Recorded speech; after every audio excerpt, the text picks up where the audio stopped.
Good morning students and my dear friends. Today is 27th of December 2023 Wednesday. Lecture start करने से पहले अगर आपको बिजनेस स्टैंडर्ड और मिंट की पीडीएफ चाहिए तो आप इनकी रिस्पेक्टिव वेबसाइट पर लॉगिन कर सकते हैं। बेसिक वर्जन दोनों ही न्यूज़पेपर का सबके लिए फ्री है। इसके अलावा आप मुझे अदर सोशल मीडिया प्लेटफॉर्म्स पर भी ज्वाइन कर सकते। रिकमेंडेड प्ले स्पीड है इस वीडियो की 1.25x। Thought of the day is, if you want something you never had, you will have to do something you have never done. और आज के मिंट पेपर की ये 10 इंपॉर्टेंट न्यूज़ हेडलाइंस हैं। Business Standard की approximately 14 important news headlines हैं और आज के डिस्कशन में हम 14 न्यूज़ आर्टिकल्स ही कवर करेंगे। तो स्टार्ट करते हैं। पहला आर्टिकल जो कि मिंट के पेज नंबर 1 पर दिया हुआ है, Bharat rice soon at ₹25 kg to cool price. So after discounting the Bharat atta and Bharat dal pulses, now centre government is planning to discount the Bharat rice. तो भारत राइस को भी अब डिस्काउंटेड प्राइस पर, डिस्काउंटेड रेट पर सेल करने की प्लानिंग चल रही है, क्योंकि जिस तरीके से इंडियन मार्केट में सीरियल के प्राइसेस इंक्रीज हो रहे हैं, तो अगले साल के जनरल इलेक्शन को देखते हुए यूनियन गवर्नमेंट ये नहीं चाहती कि ये एक कोई इंपॉर्टेंट influencing factor बनकर सामने आए, and that is why in order to control the inflation, now central government is planning to sell the Bharat rice at discounted rate. और ऐसा कहा जा रहा है कि अप्रॉक्सीमेटली 25 रुपये पर केजी के हिसाब से गवर्नमेंट एजेंसीज के थ्रू, कौन कौन सी government agencies? National agriculture cooperative marketing federation that is NAFED, national cooperative consumer federation of India that is NCCF, Kendriya Bhandar outlets and mobile vans, इन सब के थ्रू 25 रुपये पर केजी के हिसाब से सेंट्रल गवर्नमेंट जो है वो भारत राइस ऑफर कर सकती है। और ये डिसीजन जो है सेंट्रल गवर्नमेंट का ये तब आया है जबकि अगर हम ऑल इंडिया रिटेल प्राइस देखें चावल का, कि ऑल इंडिया जो रिटेल प्राइस है, खुदरा जो मूल्य है चावल का, वो अप्रॉक्सीमेटली 43.3 पर केजी तक पहुंच गया है, जो पिछले साल से अप्रॉक्सीमेटली 14% ज़्यादा है। तो कंज्यूमर अफेयर मिनिस्ट्री के अकॉर्डिंग ये डेटा है और इसी के अकॉर्डिंग सेंट्रल गवर्नमेंट ने प्लान किया है कि जो प्राइस हैं भारत राइस की, जो राइस के, स्पेशली भारत राइस के, उसको डिस्काउंटेड रेट पर इन गवर्नमेंट एजेंसीज को दिया जाए, जो कि फर्दर उसको डिस्काउंटेड रेट पर कंज्यूमर तक पहुंचाएंगे। तो पर्पस यही है कि इन्फ्लेशन को कंट्रोल किया जाए। हालांकि consumer affairs department, food and public distribution ministry के साइड से इस चीज़ को लेकर के अभी कोई भी अनाउंसमेंट, ऑफिशियल अनाउंसमेंट नहीं आया है। और हम जैसा कि पहले भी डिस्कस कर चुके हैं कि इससे पहले गवर्नमेंट भारत आटा और भारत पल्सेस या भारत दाल जिसको बोलते हैं, उसको भी डिस्काउंटेड रेट पर कंज्यूमर को ऑफर कर चुकी है। और ये जितने भी सीरियल्स हैं अप्रॉक्सीमेटली 2000 रिटेल पॉइंट्स के थ्रू कंज्यूमर को ऑफर किए जा रहे हैं। सो this is all about the move that will maintain all India retail price of rice. और हम देख सकते हैं कि all India average price of rice कितना है, एक महीने पहले कितना था, एक साल पहले कितना था, और गवर्नमेंट के इंटरवेंशंस क्या रहे इस साल, किस किस मंथ में, in order to control the prices of food commodity, more importantly staple food commodities.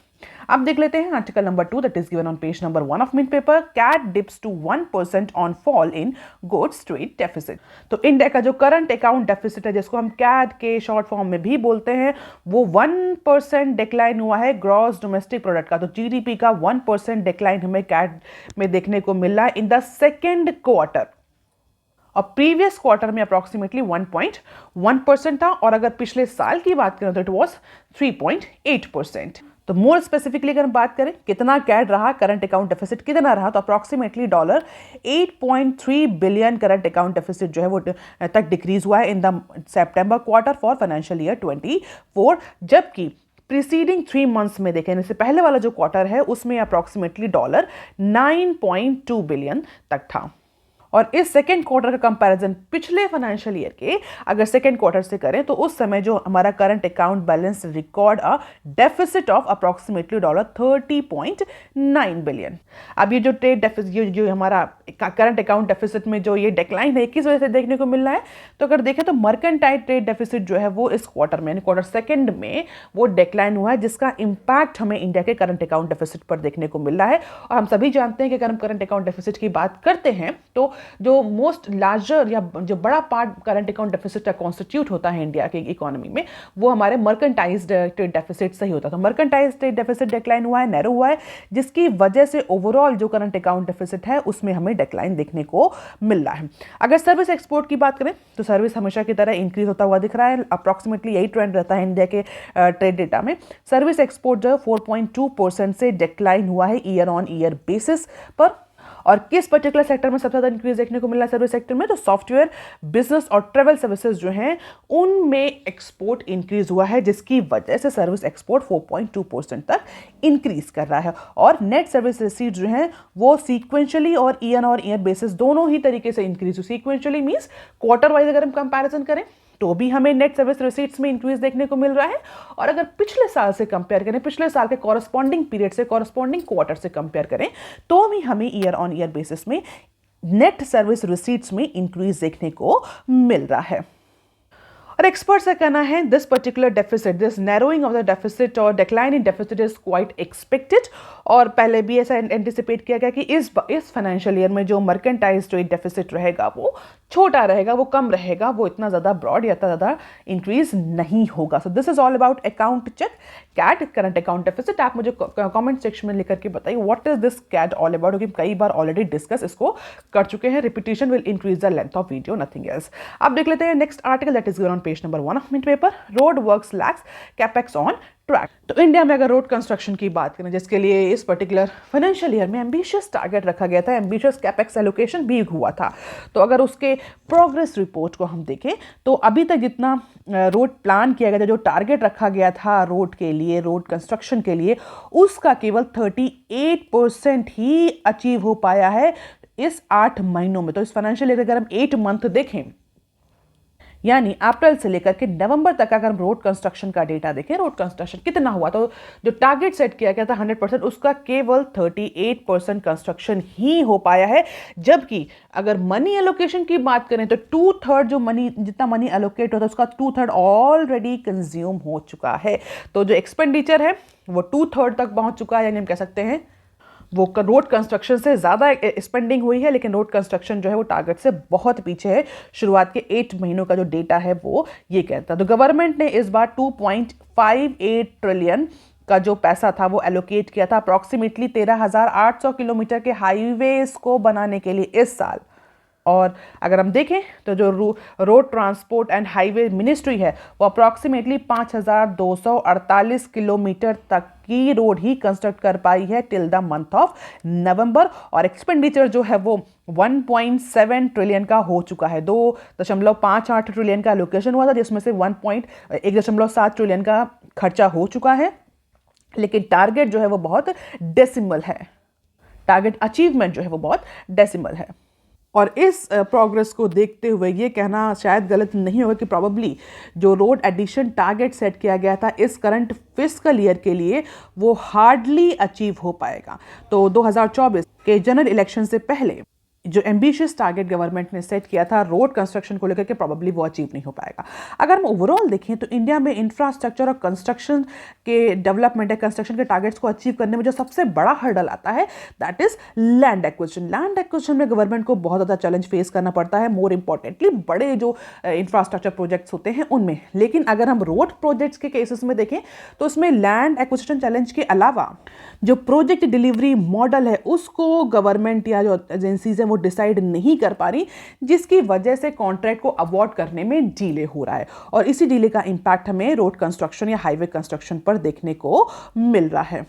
Although जो टारगेट एम्बिशियस टारगेट सेट किया गया था भले वो अचीव ना हुआ हो, लेकिन अगर हम रोड कंस्ट्रक्शन देखें तो रोड कंस्ट्रक्शन पिछले साल से सिग्निफिकेंटली हायर हुआ है। पिछले साल जो उतना रोड कंस्ट्रक्ट करी गई थी उससे ज़्यादा रोड कंस्ट्रक्शन हमें इस फाइनेंशियल ईयर में देखने को मिल रहा है। अब देख लेते हैं some short news articles from Mint. Shareholders ousts Dish TV board, 2 new members join. Shareholders of Dish TV India rejected the candidature of remaining 4 independent directors.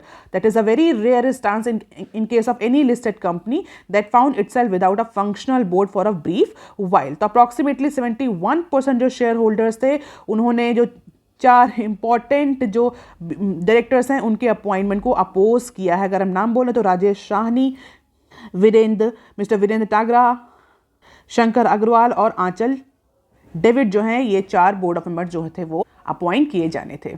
तो अडानी ग्रीन अपना 45 गीगावाट्स का target, 45 gigawatts green energy development का target 2030 तक achieve करने के लिए fund raising करने जा रही है और इसके लिए अप्रॉक्सीमेटली 9,350 करोड़ के प्रेफरेंशियल वारंट्स इशू किए जाएंगे। किसको इशू किए जाएंगे? None other than promoters of the company. तो कंपनी के जो प्रमोटर्स हैं उनको वारंट इशू करके प्रेफरेंशियल वारंट्स इशू किए जाएंगे, जिसके थ्रू कंपनी जो है वो ग्रीन एनर्जी अप्रॉक्सीमेटली 9,350 करोड़ का फंड रेज करेगी, जिससे कि जो 45 गीगावाट का ग्रीन एनर्जी प्रोडक्शन का टारगेट रखा गया है 2030 तक, उसको अचीव किया जा सके। अब देख लेते हैं बिजनेस स्टैंडर्ड की आर्टिकल, पहला आर्टिकल जो कि पेज नंबर 4 पर दिया हुआ है, इंडिया यूएस में डिस्कस नॉन टैरिफ बैरियर्स। तो इंडिया में take up the issue of non tariff barriers that is resulting in market access issue with US in upcoming trade policy forum meeting between India and USA.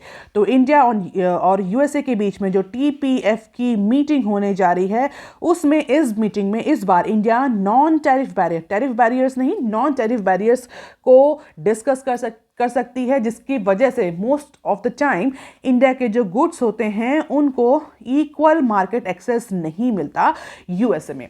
अब non tariff barriers क्या होते हैं? अगर हम बात करें जैसे कि इंफ्रास्ट्रक्चर बैरियर्स की, भाई हम पोर्ट ही अवेलेबल नहीं है, कार्गो आप कहाँ डिलोड करेंगे। इसके अलावा क्वालिटी कंट्रोल को लेकर के जो बैरियर्स लगाए जाते हैं, इंस्पेक्शन रिलेटेड जो बैरियर्स लगाए जाते हैं, डॉक्यूमेंटेशन से जो बैरियर लगाए जाते हैं, इस तरह के जितने भी बैरियर्स होते हैं जो नॉन टैरिफ होते हैं, मतलब टैक्स या किसी तरह की ड्यूटी के तौर पर नहीं, ये इसके अलावा जो बैरियर्स होते हैं जो कि किसी भी गुड्स को मार्केट एक्सेस प्रोवाइड करने में हिंड्रेंस कॉज करते हैं, ऑब्स्टिकल कॉज करते हैं, उस तरह के सारे बैरियर्स को हम नॉन टैरिफ बैरियर्स बोलते हैं। और इस पर्टिकुलर फोरम की मीटिंग में, ट्रेड पॉलिसी फोरम की मीटिंग में इंडिया यूएस के साथ प्रोबेबली इस मैटर को डिस्कस कर सकता है और प्रिपरेशन इस एनुअल मीटिंग की स्टार्ट हो चुकी है, जो कि जनवरी 13 और 14 के बीच में नई दिल्ली में होनी है। तो ऐसा एंटिसिपेट किया जाए कि प्रोबेबली इस मीटिंग के बाद दोनों ही कंट्रीज के बीच में जो बायलैटरल रिलेशन है वो इंप्रूव हो, कई सारे जो ट्रेड इश्यूज हैं, इन्वेस्टमेंट इश्यूज हैं जो कि पिछले कई टाइम से पेंडिंग चले हैं, उनको रिजॉल्व करने की कोशिश करी जाएगी, जिससे कि दोनों ही कंट्रीज के बीच में बायलैटरल रिलेशन को इंप्रूव किया जा सके और ज़्यादा से ज़्यादा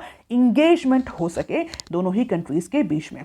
इसके अलावा एग्रीकल्चर अगर प्रोडक्ट्स की बात करें तो mango, grapes, pomegranate, in particular products पर भी फोकस किया जाएगा in terms of time and export challenges that both sides faced in order to access the market of each other. तो रिसेंट टाइम में मैंगो, ग्रेप्स और pomegranate को लेकर के जो इश्यूज जनरेट हुए हैं उस पर भी डिस्कशन इस अपकमिंग मीटिंग में हो सकता है। तो this is all about the bilateral trade between India and USA. और हम देख सकते हैं फाइनेंशियल ईयर 21, 22, 23, 24 का डेटा दिया हुआ है और ये रहा ग्रोथ की किस बार कितनी ग्रोथ की, एक्सपोर्ट का डेटा है। This is all about import. आप देख लेते हैं next article that is given on page number 4 of business standard और इसमें हम 2 आर्टिकल्स एक साथ डिस्कस करेंगे। देख लेते हैं पहला article, financial sector set to see churn in 2024। तो इंडियन फाइनेंशियल सेक्टर जो है वो 2024 में उसने बहुत सारे चेंजेस देखे। हमने ऑलरेडी कई बार न्यूज़ डिस्कस करी है, जब कोई भी नया चेंज आता था तो कई सारे चेंजेस हमें देखने को मिले हैं फाइनेंशियल ईयर 24 में, जिसमें से कई सारे जो बैंक्स हैं, एनबीएफसीज हैं, उनको नए चीफ एग्जीक्यूटिव्स मिले हैं। उन्होंने जो मॉनेटरी पॉलिसी कमेटी आरबीआई की रही है उसमें भी कुछ नए अप्रोचेस देखने को मिले हैं। तो इस तरह से काफ़ी मेजर चेंजेस चर्न हमें देखने को मिले फाइनेंशियल सेक्टर्स में, इंडिया के फाइनेंशियल सेक्टर में 2024 में। यहाँ पर हम कैलेंडर ईयर की बात कर रहे हैं, ना कि फाइनेंशियल ईयर की। तो इस कैलेंडर ईयर में यानी जनवरी से लेकर के दिसंबर तक अगर हम रिव्यू करें तो basically it is a review article, जहाँ पर एक कहा कि जो इंडियन फाइनेंशियल सेक्टर है उसमें किस तरीके से चेंजेस आए। और सबसे इंपॉर्टेंट जो चेंज आने वाला है वो ये है कि जो आरबीआई गवर्नर है और एमपीसी के चेयर है मिस्टर शक्तिकांता दास, उनके 6 साल का जो टेन्योर है वो इस दिसंबर में कंप्लीट हो जाएगा, जो कि इनको 2018 में अपॉइंट किया गया था 3 साल के लिए और 2021 में फिर से नेक्स्ट 3 इयर्स के लिए अपॉइंट किया गया था। And he will be the longest serving governor in almost 7 decades once complete his full term. अब इसके अलावा next year general election schedule है, तो जो नई गवर्नमेंट आएगी वो डिसाइड करेगी क्या इनका टेन्योर फर्दर एक्सटेंड किया जाएगा या किसी नए इंडिविजुअल को अपॉइंट किया जाएगा। इसी तरीके से अगर हम आरबीआई के गवर्नर को देखें, जो डिप्टी गवर्नर हैं, जब तक कि नए आरबीआई गवर्नर अपॉइंट नहीं होते तो मिस्टर माइकल पैट्रा जो हैं वो इंचार्ज रहेंगे मॉनेटरी पॉलिसी का और उनका भी जो सेकेंड और करंट टर्म है वो जनवरी 2024 में एंड हो रहा है। गवर्नमेंट में extend his term for a year in January 2023। Government ने ऑलरेडी 2023 में इनका एक साल एक्सटेंड किया था, जनवरी 24 में ख़त्म हो रहा है। इसके अलावा अदर जो डिप्टी गवर्नर्स हैं उनका भी लगभग उनको भी एक्सटेंशन ही मिला है। अब देखना है कि जो एक्सटर्नल मेंबर्स हैं जिनको अक्टूबर 2022 में अपॉइंट किया गया था मतलब फुल टर्म ऑफ 4 इयर्स, और उनका टर्न्योर जो है वो एक्सटेंडेबल नहीं हो सकता है। तो किस तरीके से जो ऑफिस है उसमें चेंज आएगा हम देख सकते हैं। आरबीआई एंड एमपीसी, बैंकिंग और एनबीएफसी जिनके सीईओज जो है उनमें हमें चेंज देखने को मिला इस कैलेंडर ईयर में। और कौन से नए सीईओज हैं जो कि टेक चार्ज लेंगे आगे आने वाले नेक्स्ट ईयर से। तो आप देख सकते हैं, डेफिनेटली याद करने की जरूरत नहीं, it is just for a glimpse of financial sector changes.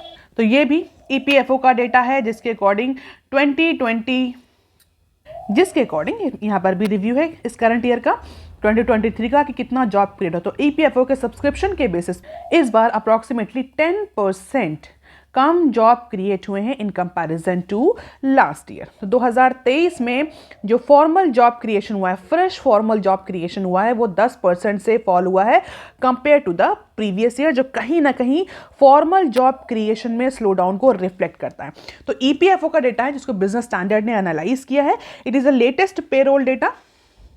हालांकि जो डेटा है that is only focused on the formal workforce, formal job creation, those employees, those workforce which enjoy social security benefits that is protected by labour laws. तो इस बार formal jobs में हमें 10%, formal job creation में 10% decrease देखने को मिल रहा है।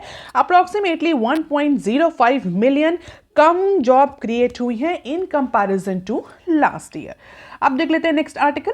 RBI seeks to rationalize authorization of money changers for ease of business। तो रिजर्व बैंक ऑफ इंडिया ने ट्यूसडे को एक ड्राफ्ट नॉर्म प्रपोज किया है। किस चीज के लिए ड्राफ्ट नॉर्म प्रपोज किया है? In order to rationalise the authorisation of money changers in view of wide spread availability of banking services. तो फॉरेन एक्सचेंज रिलेटेड सर्विसेज को फैसिलिटेट करने के लिए, बैंकिंग सर्विसेज की अवेलेबिलिटी को इम्प्रूव करने के लिए जो आरबीआई है वो नए ड्राफ्ट नॉर्म प्रपोज कर रही है, जहां पर जो मनी चेंजर्स हैं उनको उनके ऑथराइजेशन को रैशनलाइज किया जाएगा। So this is basically a authorisation framework under FEMA. FEMA stands for foreign exchange management act. इससे पहले इस पर्टिकुलर पूरे जो ऑथराइजेशन प्रोसेस थी, इससे पहले इसको रिव्यू किया गया था 2006 में। मार्च 2006 के बाद अब जाकर के रिजर्व बैंक ऑफ इंडिया ने कुछ नए ड्राफ्ट नॉर्म प्रपोज किए हैं। That is very very rational कि इस ड्यूरेशन में बहुत ज़्यादा चेंजेस हुए हैं फॉरेन एक्सचेंज मार्केट में। इंडिविजुअल्स किस तरीके से फॉरेन एक्सचेंज को ट्रीट कर रहे हैं, कितना उसका पेनिट्रेशन हुआ, तो कई सारे चेंजेस हुए हैं फॉरेक्स के अवेलेबिलिटी को लेकर के, एक्सेसिबिलिटी को लेकर के, सर्विसेज को लेकर के। और बहुत रैशनल है कि अब एटलीस्ट इतने ड्यूरेशन के बाद जो पहले वाले नॉर्म्स थे उनको रिवाइज किया जाए। और इसीलिए इस ऑथराइजेशन फ्रेमवर्क को, जो कि फेमा के तहत अभी तक चलता हुआ आया है, इंप्लीमेंट होता हुआ है, उसको रिजर्व बैंक ऑफ इंडिया ने रिव्यू किया है।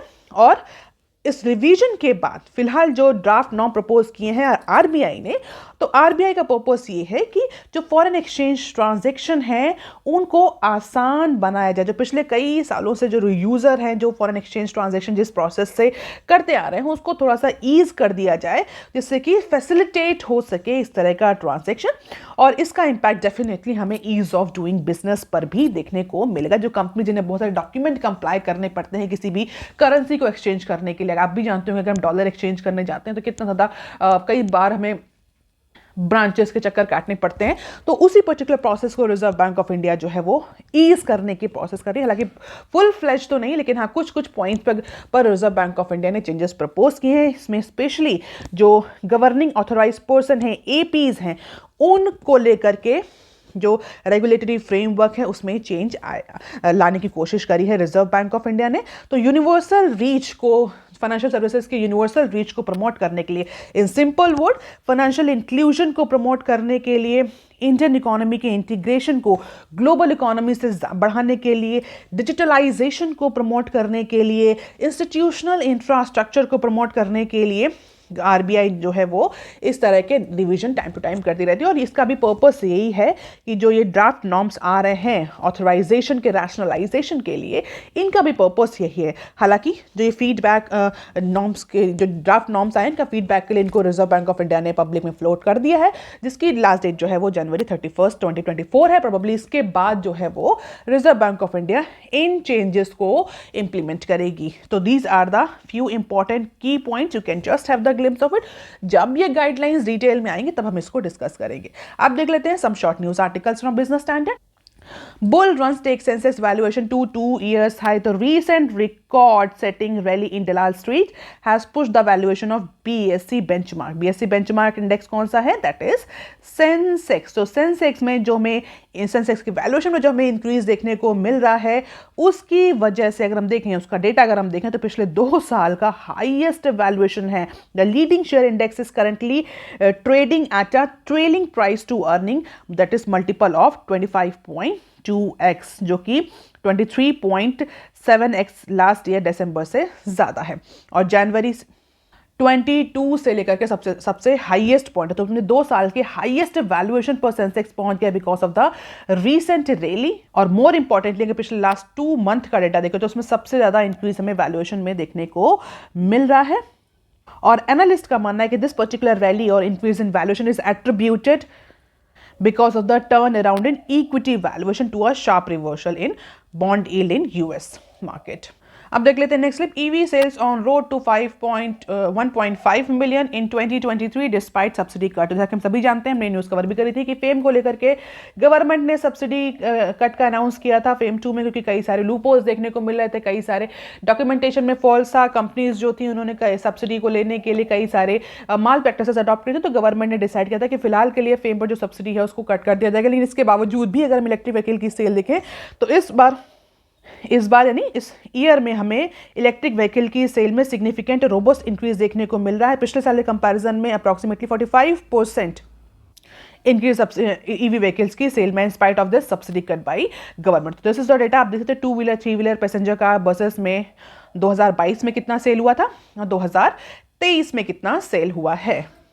अब देख लेते हैं next clip. Make sure users don't violate content norms. तो union ministry of electronic and information technology that is MeitY ने ट्यूसडे को एक एडवाइजरी इशू करी है। किस चीज को लेकर के एडवाइजरी इशू करी गई है? सोशल मीडिया इंटरमीडियरीज को लेकर के एडवाइजरी इशू करी गई है, और उनको बोला गया है कि आप इस बात का ध्यान रखिए, आप इस बात को इंश्योर करिए कि जो यूजर्स हैं आपके प्लेटफॉर्म पर वो जो कंटेंट रिस्ट्रिक्शन जो प्लेस किया गया है उसको वॉलेट ना करें। तो rule number 3 clause 1B of information technology rules, IT rules के तहत जो रूल नंबर 3 है उसमें जो कंटेंट रिस्ट्रिक्शन प्लेस किया गया है उसको यूजर वॉलेट ना करें। ये देखना है सोशल मीडिया इंटरमीडियरीज को। इट मीन्स कि आपके प्लेटफॉर्म पर जो यूजर हैं वो अगर किसी भी तरह का कंटेंट वॉलेशन करते हैं, कंटेंट रिस्ट्रिक्शन का वॉलेशन करते हैं, रूल का वॉलेशन करते हैं, तो definitely onus will be on intermediaries. तो ऐसे कंटेंट जो कि प्रोहिबिटेड हैं उनको प्लेटफॉर्म्स में किसी भी फॉर्म में ना डाला जाए, ये इंश्योर करना इंटरमीडियरी सोशल मीडिया इंटरमीडियरीज का काम है। और इसके लिए एग्री टू प्रोसीजर को भी इंश्योर किया जाएगा, जहां पर यूजर को एग्री करना पड़ेगा उन टर्म्स एंड कंडीशंस में before proceedings for their accounts. और डिजिटल स्पेस आप देख लेते हैं next clip. Mobile power 24% rise in electronic export till now. अभी रिसेंटली इलेक्ट्रॉनिक एक्सपोर्ट जो है इंडिया में सिग्निफिकेंटली इंक्रीज है। मोर स्पेसिफिकली अगर हम इलेक्ट्रॉनिक की बात करें तो मोबाइल का जो एक्सपोर्ट है वो सिग्निफिकेंटली इंक्रीज किया है। ये न्यूज़ हमने कवर भी करी थी, क्यों इंक्रीज किया इसका भी डिस्कशन हमने किया था। तो अगर हम देखें तो export of electronic goods has risen by 24% from April to November period. और अगर हम इसको पिछले साल से कंपेयर करें तो इसमें हमें 24% का इंक्रीज देखने को मिल रहा है। और इसी के बाद अगर इसको इंडिया की टॉप 10 एक्सपोर्ट कैटेगरी से कंपेयर किया जाए तो ये अभी तक का लार्जेस्ट इंक्रीज है इंडिया की टॉप 10 एक्सपोर्ट कैटेगरीज में मोबाइल के केस में। यानी इंडिया जो टॉप 10 प्रोडक्ट जो एक्सपोर्ट करता है उनमें उनके एक्सपोर्ट में भी हमें इतना इंक्रीज देखने को नहीं मिला जितना इंक्रीज में मोबाइल के एक्सपोर्ट पर देखने को मिला। On this particular increase is because of the PLI scheme that we have already discuss, जहां पर गवर्नमेंट ने इलेक्ट्रॉनिक प्रोडक्शन को पुश किया, और सिर्फ प्रोडक्शन को ही नहीं, प्रोडक्शन के जो प्रोडक्शन हो रहा है उसको बाहर एक्सपोर्ट करने को पुश किया, जिसकी वजह से जो इलेक्ट्रॉनिक्स एक्सपोर्ट है वो 6 से फिक्स पोजीशन पर आ गया in the top 10 categories of India's export items. और अगर हम ओवरऑल एक्सपोर्ट की बात करें तो as per the commerce industry electronic export has reach approximately $17.7 billion till at the end of November, और जो कि पिछले साल इसी ड्यूरेशन में अप्रैल से लेकर नवंबर तक का डेटा देखें पिछले साल का, तो ये अप्रॉक्सीमेटली 14.4 बिलियन तक था। तो 14.4 बिलियन डॉलर से इंक्रीज होकर के $17.7 बिलियन का एक्सपोर्ट, ओवरऑल इलेक्ट्रॉनिक एक्सपोर्ट हमें इस कैलेंडर ईयर में अभी तक देखने को मिल रहा है। So that is all for today students, please like share and subscribe. Thank you, have a nice day.